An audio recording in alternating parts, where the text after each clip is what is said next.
South Africa, and welcome to Sunday Live right here on SABC 1. I am your host, Tumelo Mututwane, and we apologize for starting late tonight due to, of course, sports programming on our channel. But tonight we put the spotlight on the Fees Must Fall students' protest, and as you know, Wits, the University of Johannesburg, the University of South Africa, of course, so protest this month disrupting 2016 university registrations and leaving some new students and their families stranded, of course, as protesters went on to build up from last year's momentum, of course, regarding financial crisis, class crisis, and so much more. However, there were also accusations, of course, of political interference in the Fees Must Fall movement, which ideally sought to be independent from political affiliation. Now, those are some of the discussions, talking points that we'll be having tonight with my guests and audience members to understand exactly what this issue is all about. But our overall poll question this evening is there political interference in the Fees Must Fall campaign? Now, you can SMS your sentiments, you can SMS yes or no, of course, and your comments to the number 34065. You can join in the conversation on social media. Of course, on Facebook, we are Sunday Live on SABC 1. You can tweet at Sunday Live, SABC 1, or tweet me personally at @T_Mututwane and hashtag Sunday Live SA. Now, joining us in studio tonight, we are joined, of course, by Thabo Molojwa, the president for SASCO in our Cape Town studios. And right here in Johannesburg, we're joined by Professor Tawana Kupe, of course, from Wits University. He's the Deputy Vice Chancellor there, as well as Diane Parker from the Department of Higher Education, who'll be joining us a little bit later on in the program. And we're also joined by our studio audience, who initially we had invited members of DASO as well as members of the EFF Student Command. However, they turned back at the last minute, and we're, of course, joined by members of the PYA, members of SASCO, COSAS, as well as YCL. Professor, thank you so much for your time. Thabo, good evening. Thank you so much for joining us in our Cape Town studios. I'd like to start this conversation with you. I mentioned political interference within the Fees Must Fall movement. Of course, different organizations may ask, what is Fees Must Fall? Who started it? But because the country is so confused with all these media reports, kindly just make us understand what it means for Fees Must Fall to have been accused of political interference. Thanks, Tumelo, and good evening to you and the guys that you have in the audience, as well as your viewers at home. Look, I think first and foremost, we must agree that the genuine call of students to get free education for the poor and the working class, it's a genuine call. It's what we have been standing for as SASCO and broadly as the PYA, the Progressive Youth Alliance. This is a political matter. It's a political matter because it's about social justice. It's about inequalities in our society. It's about inequalities in our sector. It's about inequalities of provision in higher education. So it is a political matter. It's a reflection of what is happening in our society, where you see a lot of poor people suffering to get the basic needs and advancing and benefiting from their rights. And therefore, it must not be separated from politics. What we are against in terms of political interference is when we want to hijack a genuine call of students to demand their free education, to demand access into their institutions, and want to put other political things that has nothing to do with the students' demand. I'll give you a typical example. Recently, a group of few students who assumed themselves as the Fees Must Fall leadership, which I always ridicule that there is no such thing called the Fees Must Fall leadership, because Fees Must Fall is a multi-formation, multi-group interest student leaders who come together and say, let's leave our political differences aside and focus on what our students are saying on the ground collectively as people from different colors, from different genders and different political student formations. But we have a situation where some group comes out and says, block registration in VETs, disadvantage the first years who are coming in with their parents and so forth and so on the basis of something that has been resolved largely in relation to the pronouncements of the presidential task team, which was formulated last year. But subsequent to that, the ministerial intervention, which has been made of the 6.9 billion, including the fact that a lot of other things that are still hanging, they will be attended to by the Presidential Commission. Right. But we have a situation where there are people who are still saying no classes and the Fees Must Fall leadership, and if their demands are not met, they will go and disrupt the local government elections. Right. And think about it, Tumelo. Local government elections have nothing to do with a national priority than the question of education in our country. It's not a local government issue, it's a national priority issue. All right, Tabo, let's engage, of course, Professor Tawana Cooper. Welcome once more, sir, to the show. You recently held a meeting between, university management, also attended by the Vice-Chancellor of Wits University, Professor Adam Habib, as well as, the Department of Higher Education and Training, Minister Bladen Zimand, as well as the Deputy Minister. What were some of the resolutions that came out of that meeting, especially addressing core student demands? No, I think that, as you know, one of the important issues that could prevent access to students in 2016 is the question of debt, and especially debt that is held by the missing middle. Let's, I think, here clarify something. What the minister came through and which the government has come through with, which is we welcome, is that they've addressed the issue of the debt of those students who would have otherwise qualified for NEFSAS or funded by NEFSAS 2013, 2014, 2015. That's a huge help. At Wits, for example, that would have been 2,000 students with a debt of 30 million. They've settled that. What has remained, though, is the debt of the missing middle. And at Wits, you might have seen our statement, working together with the SRC. We decided to take a tiered approach to addressing some of that debt burden. We won't be able to do that, but at least the steps we've taken working together with the SRC covers at least, I think, roughly 5,000 students who will be enabled to register for this year. Because once the 0% fees were sorted out and the state came in with according to institution, with a percentage that it would pay towards that, the next thing was, what if you are carrying debt? As you know, most universities will not allow you to register for an academic year without debt. Right. I think that's the big challenge all of us must focus on. And like I say, in the context of this, we're working with we raise the threshold where you can just register even if you have debt. And for 2016, if you owe 8,000 or less, I mean, that's a small amount, you register. And also, if then we're approaching the province, we're approaching the premier, we're discussing with that, we are fundraising together. And some people have come to the party in relation to this to say, here's 50,000, can you use it to clear the debt of those students that are, in their final year, for example, and so that they can ready to register. Nice. So that's what's been happening in the last week going forward into this week. All right, thank you so much, Tawana Cooper, of course, for joining us tonight right here on Sunday Live. Well, we're taking a short break and we'll take your calls after this. Give me a call, share your sentiments with me right here on Sunday Live. Dial 011-714-8080 and we'll be taking your calls. And of course, you can further engage on social media, on Facebook and Twitter. What do you think is at the core of students' demands regarding, of course, free education? Of course, we'll be right back after this.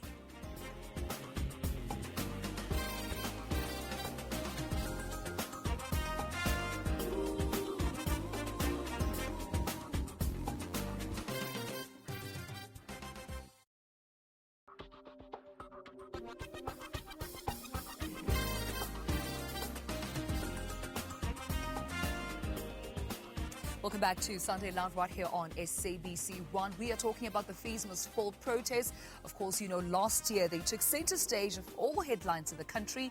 And this year, this month, just a couple of days in 2016, we've seen some disruptions at Wits University, at UP, as well as UNISA, where 2016 registrations were kind of disrupted by more students, pursuing free education. But you can give me a call on 011-714-8080 and share your sentiments and whether you think that there is political interference when it comes to the Fees Must Fall movement. And I understand that we do have a caller on the line. Welcome. Hello? Yebo, sir. Ke gona le kae? Ukhuluma noThula. Yebo. Your comments, please. Yebo, ukhuluma noThula. Yeah, yabona ukhuluma noThula ngomnombe lifestyle. Lento isile 40 part okwawa manje. Ngoba uhulumeni useshilo ukuthi khona imali azikhipha ekhasa akhuphe nakalesibhasi. Sekuyindlela nje la ukuthi abantu bakhankasela amavoti manje. Ngokubuka kwami. All right. Yeah, abantu abafundi ngicela babuyele esikoleni bafunde because their future abadlala ngamanje kuwena ukuthi uhulumeni uzobaxhasa kakhulu.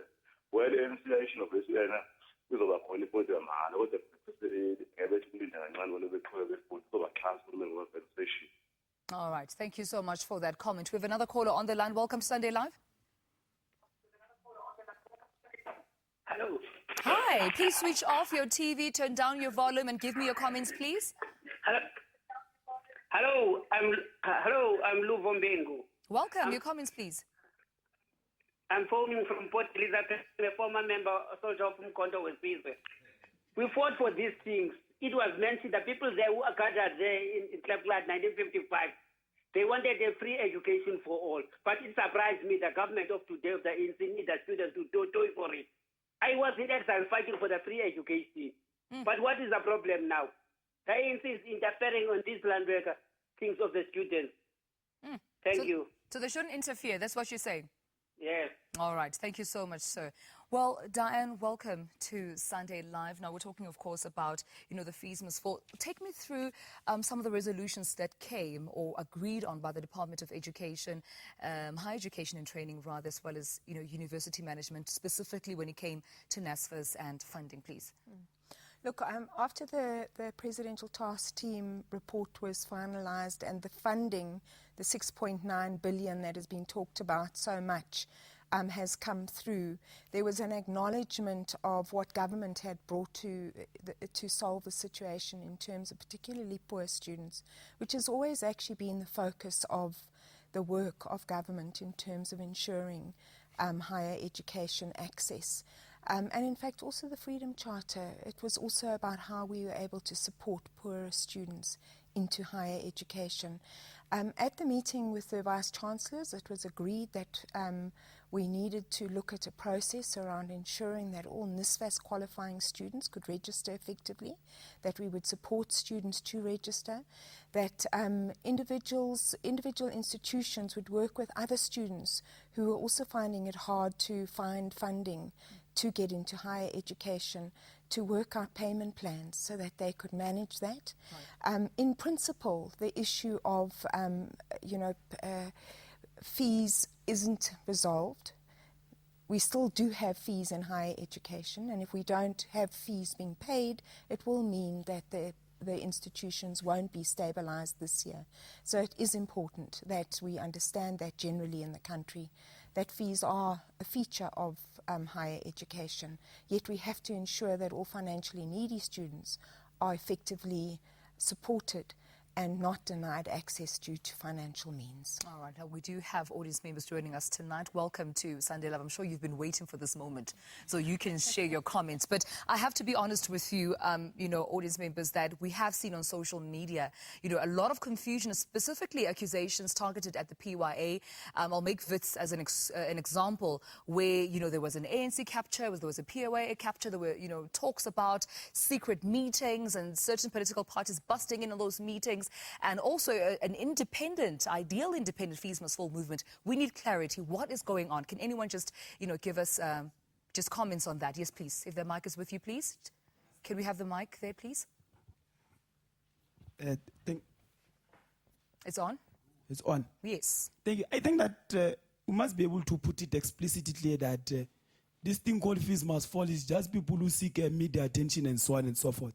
The issue of fees must fall. It's a campaign that has been historically led by the South African Student Congress. We have a historically cracked record. We have recorded a lot of gains. Therefore, I think the media must not be misled by people who always want to be on TV, people who have a phobia of TV, people who always want to appear on screens and social media. What we're saying is that SASCO will always lead the struggle. We appreciate the 6.9 billion injection from the Department of Education. Well, of course, that's something in a broader cause of attaining free education. Well, of course, we're registering some strides in our inquest because our ultimate goal as a South African Student Congress is free education in our lifetime. And we think that the ANC government is doing all it has in our power to ensure that it is able to assist students, but we also seek that the private sector must be able to play a role. Everyone must be able to play a role in terms of ensuring that African students are able to gain access and able to register. This disruption of registrations, I think, is led by people who do not understand what is happening in the higher education sector. Right. Because I think the struggle is not about fees must fall now. It's a struggle of insourcing, which is a struggle that SASCO has also led. It's a struggle that will continue to lead until we attain our goal. We welcome the victories that have been registered in UP and University of South Africa. All right. But it's not about fees must fall. It's not about fees must fall. Yes, I need someone else to also just comment on, what's at the core of students' demands, because we've been hearing about, fees falling, also about ending outsourcing, and different demands sort of coming up. Can we have the lady just comment on exactly what is at the core of these protests, please? Thank you very much. I think when we started fees must fall, when we started fees must fall, what brought us together as student leaders and leaders of structures was the fact that there was a fee increment. And our core and our main concern, as Ostembus has already said, has always been free education. And that was our main concern. Of course, yes, we are a progressive alliance with the whole, with theory. So when it came to issues of outsourcing, those were struggles that we had already been fighting before fees must fall. I mean, we were already discussing and in solidarity with the workers already. So I think what had happened was that there was a rogue element who hijacked fees must fall to sort of highlight all these other issues, which really the progressive structures has been fighting on campus for many years, including the issue of free education. And I think really we must appreciate the fact that our government has has actually put in a lot of effort, and we can see that, like, since I've been in SASCO, we are actually so much closer to free education. All right, thank you so much for those comments. I'd like to put it on record just one more time that we did invite the EFF Student Command as well as the DS Student Organization and also the known Fees Must Fall independent organization as well as the structure leaders to come and comment on this topic. However, unfortunately, they did not come. But on another note, we're going to take a short break, and when we come back, we're wrapping up our discussion, and we're also finding resolutions and way forward after this.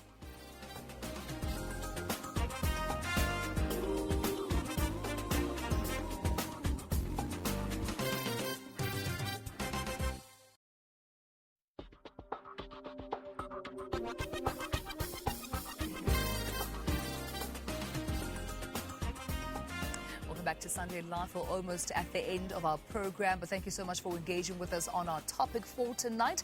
As you can see below the screens there, Facebook comments coming in from all borders, of course, of the country, on everyone engaging on the issue of fees must fall. But let me take it back to our audience members just for last comments, please. Anyone else who would like to comment? Thank you. My name is Butanan. I just wanted to clarify a few issues. Fees must fall, how it came about. I think you would remember about the same time last year, where you had your UP fighting fee increment, which was almost 100%. You had VETs, you had TUT.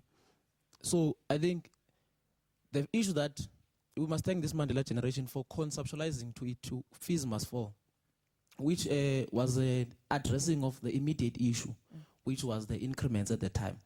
But it does not take away the fight that SASCO has been pushing of free education. Now, fees must fall does not dissolve any structures. I'm just said that the set phase of fees must fall is not here. Because up to this point, till now we know fees must fall to be led by structures.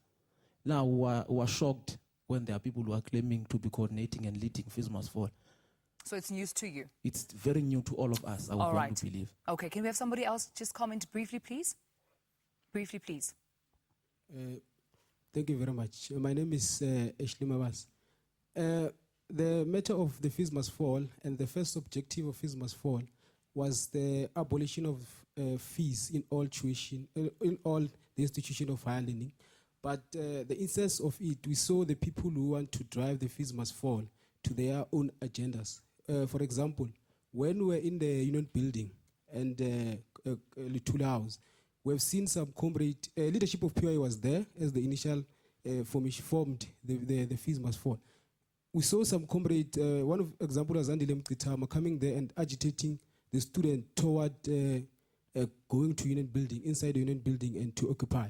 But one of the things that I want to emphasize is that as I come from the Lehota conference of YCL, is that comrade Blade Nzimande had informed us that the problem now that is happening is the missing middle, because they found a solution for the poor student until the 2017, where they're going to the task team of the president, after had brought the recommendation, is going to bring how they're going to bring the free education.